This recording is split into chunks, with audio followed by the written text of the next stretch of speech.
So yeah, the 80's and now it's very different. And I feel like we have more pressures than you guys had it, because of course with the introduction of the internet and social media, like we're always being put to compare ourselves to, you know, the people that you follow. Hey everybody, my name is Angie Murenga. You're watching Just Angie. It's Lifestyle Thursday. I'm continuing a conversation with my lovely, amazing daughter, Althea. And today we want to talk about the pressures of being in your 20s, which I feel were very different. My 20s and your 20s, the pressures were very different. So I don't know where do you want to start? I think that's very true what you're saying. The pressures between your time, which is, I don't know what do you know what years you were in your 20s? Was it the oh my goodness, 70s? No, 80s. Okay, honestly, I was born in 1966, 80s. 80s. Okay, yeah. So because I had you when I was 28. Yeah. So yeah, the 80s and now it's very different. And I feel like we have more pressures than you guys had it, because of course with the introduction of the internet and social media, like we're always being put to compare ourselves to, you know, the people that you follow, people who are in your same peer group. I'm here, when am I going to get to this next level? Someone has bought a house, I'm 26, I still haven't bought a house. Like I haven't settled down, people have settled down, I haven't. So I think even me turning 26, because I'm about to turn 26, I feel like there are pressures that I've put on myself that necessarily, I don't know if they're right or wrong, but you have to be careful because it can actually drive you over the edge. And what happens at that age? Because you see, like for me, I have a lot of wisdom, but it's hard for mothers, daughters, or parents even in general for their children to listen to them. I mean, the people who are like your friends who listen to me, we are doing very well. We are moving out there. We do so many things, which is okay. It's natural that you want to get sort of advice from other people, but that's the thing, you know, because who's in your ear, who's talking to you, and you don't know what those other people have done to get what they have gotten, and is that the place where you want to be? So there's so many questions. How do you not give in to the pressure? How do you not give in to the pressure? I think sometimes take breaks off anything you feel like is toxic. Like if you feel like your social media is toxic or things that you're following are toxic, and anytime you look at them you feel sad or you know, depressed, or you're like, why am I not living this lifestyle that someone else is living? I think you should just withdraw. Sometimes you have to also withdraw and take off some quiet time as well. I feel like a lot of us in our youth right now, we use a lot of things to escape, especially like even in Nairobi, like you wanna, every Friday to Sunday you're out, you're partying, really you're with friends, but even do your friends really know what you're going through? It's just like for a good time, but you don't really have those real and candid conversations. You're just using that time as a time to escape. So be self-aware and notice, am I doing this because I'm trying to escape what I'm really going through, or am I genuinely, the people around me, are they genuine? Are they people like, if I'm not up for a good time and I just want to talk, they'll be there to talk. That's like how I would look at it.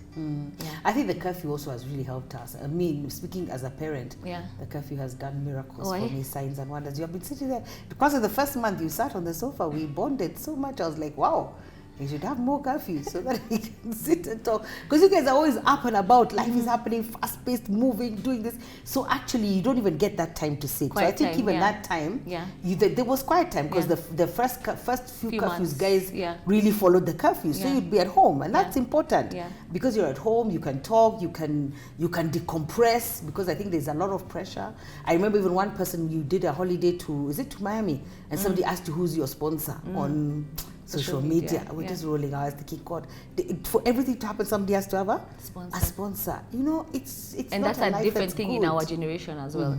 Like when you see someone doing well for themselves, even as a woman, and it also annoys me, you think, is there someone funding that lifestyle? Yes, for many people that is the case, but there's some of us who are working hard and saving, and that's how we're able to afford, you know, this I wouldn't say a lifestyle, but just like able to afford things for ourselves as well. I don't know if, I always don't try and get into the argument on if it's good or bad. I don't know, because maybe I'm speaking from a position of privilege, having, thank God, been brought up in a family with you and my dad who everything I've needed, they've been able to provide, and I've had vent since until I've become older. I haven't had to provide for myself. Let's say like from 18, I know it's on me. Like I know if I lean on my parents, they can be able to afford me this. So people may say I would be speaking from a position of privilege, so that's why I don't like to say it's wrong or right. I know you're smiling because you know I always like to just be in the middle, on like, safe ground. Yeah, or maybe just being objective. I don't know. I'm not taking a firm stance, but that is a thing in our generation. Yeah. That's maybe different to yours, or maybe was it there, but it was different in a different way. First, our parents didn't even want to give us things. I mean, that was not it. You had, and they were very clear. Okay, let me talk about mine. They'd say these things belong to us. These are not our things, you know. So, but there was no pressure. There were no pictures. I probably didn't even know what was happening to half the people around us. Me, I just remember my mom saying, she said, I can't do something, that's it. Can't do, can't go, can't. We were not a questioning generation. We were just told what to do. And then we did it. But then what happened is that when we got, some of us, when we got a bit older, then we did what we wanted. Yeah. Like now when they released us to the places like the UK, we said, hallelujah. We have reached, now we're going to do. But there was still, what I liked about that strict, crazy sort of upbringing was there was still that voice of reason. Somewhere in the back of your head, you knew that that you can only go so far. So we had boundaries. So whether it was drinking, we had boundaries. Like we cannot pass this here. And then for me, when I went to school, like in the UK, we had a serious community. There were so many people. Kenyans. There were Kenyans, and it was a good community of Kenyans. People who had grown up. So you keep each other in check. You see, that's the goodness with the community. Like when you don't allow anyone to go overboard. You know, guys are watching you and you're also being watched. But we came, I think, from a generation where we knew we had to do it. So even like school days, we'd be in school. There was no discussion. There was no partying, drinking during school time, no. But if come you could the holidays, that was it. Yourself to, if you could put yourself in Angie Murenga, who was 26, turning 26, like I'm 26. What were your pressures then? If you could look back, what do you feel like? I think the pressure to get married. Okay, it was the pressure to get married. Which is same with us in this generation. Is there still a pressure to get married? I feel like as an African young girl, the African woman, it's so funny because before school, like my dad was like, no boys, no getting married, no. My 21st birthday, literally, I've just graduated.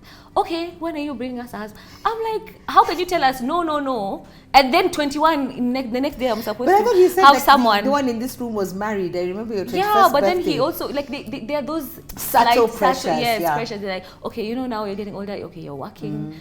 What's happening? But I'm like, the same person who was very adamant. And but even doesn't have to be like from your father, but family, like aunties, uncles will start hooking you up. I'm like, who asked you? I didn't do it. Look like I need help because you need to be hooked up. It's so funny. So so the same pressure you're saying is there with us now. Yeah. So pressure to get married was one. That was it. But there was no really pressure to. I think pressure to get married, pressure maybe to buy property, to settle down, get married, have children, have property, and make something of yourself. Property for yourself or with your husband, like your family. With your husband, with your spouse. Yeah. Now I feel like for us, it's there's also you have to have by your yourself. Own. Now you have your own. I'm coming into this with my own apartment, my own house, my own car. But you see, also for security, we'd want that to happen for you. Now you see that's the problem. You see, us guys, we were parented very strictly. So I feel like, because I find myself doing it with you as well, we've cut you guys a lot of slack. So I don't want you to suffer. I mean, you know, like if you need something and I have the money, let's just do it, yeah? But our parents, they had the money and they were not giving in. But they came from another generation, which didn't have. You know, like my dad really had to struggle, pay his own school fees. Even my mom, the other day, she was telling you, she showed that she'd go dig for her own pocket money, her own school fees, her own uniform. Life was about her. So we came along, they felt they were soft, but they weren't. But if they handled you guys now, they would be an uproar. They'd have a strike. There's no way. We give you too many things. They are like, they can do without it, So they didn't allow us to, which also, you see now there's another argument. If you have it, why can't you spend it? On your children, But would you come and be in the 20s now, if you wanted? Like, you take your 20s from the 80s and now live in the 20s now? No, because that person will be depressed. Those are things that lead to depression. So you'd be depressed? Yes, because now your parents are telling you no. True. They're telling you no. They're telling you they don't care which outfit, what. You know, my mom used to add fabric to clothes. The drama would be too much. Yeah. And then buying us clothes, shoes which were bigger than our feet. There was nothing. Now there's too much competition, stress, fashion. Be too stressful. It would be too stressful to have very strict parents now in this time. Okay. Because now there's also debate. You see, generations change. Now we're debating, you know. When I say no, you start asking me questions like why? Why do you want to bring 300 stories? Ask the most never. What? You see her even now, she'll kill you in 3 seconds. Nothing. So it would be a lot of pressure to have now, because I think now there has to be more liberty. There are more allowances. There are more conversations. That can be had. Because even I think our generation, some of them went to the States and never came back, or went to different nations and never came back. They just never want to come back home. And that's so bad. It's not slavery. It is not slavery. Okay, don't start arguing here. It's not slavery. You must. How is that slavery? Everyone must do what they need to do in the house. But I think I like it now. What? I don't. There's good and bad, but I wouldn't change it because I'm happy with the freedoms we are having. Like we're seeing that life doesn't have to be one way. We can have different ideas and different ideologies and still love one another. That's debatable. Shall we leave it as that is debatable we can about the different ideologies? Because honestly, I think next will come through for me and you. Me and you have been through a lot out there. You know, I've really, but when I look at it now, we'll talk about it next week. It's made me a better person. But it's been a lot. Also. It's been a lot. Yeah. Okay. I tell the viewers bye. Since you said I'm telling them bye, I don't want to see them. So please tell them. Thank you for watching, and tune in for next week's Lifestyle Thursday segment. Bye. Do a proper one, Mom. That's a proper one. You've done it. No, you've done it. Amen. Mom. See you next Thursday for Lifestyle Thursday. Bye.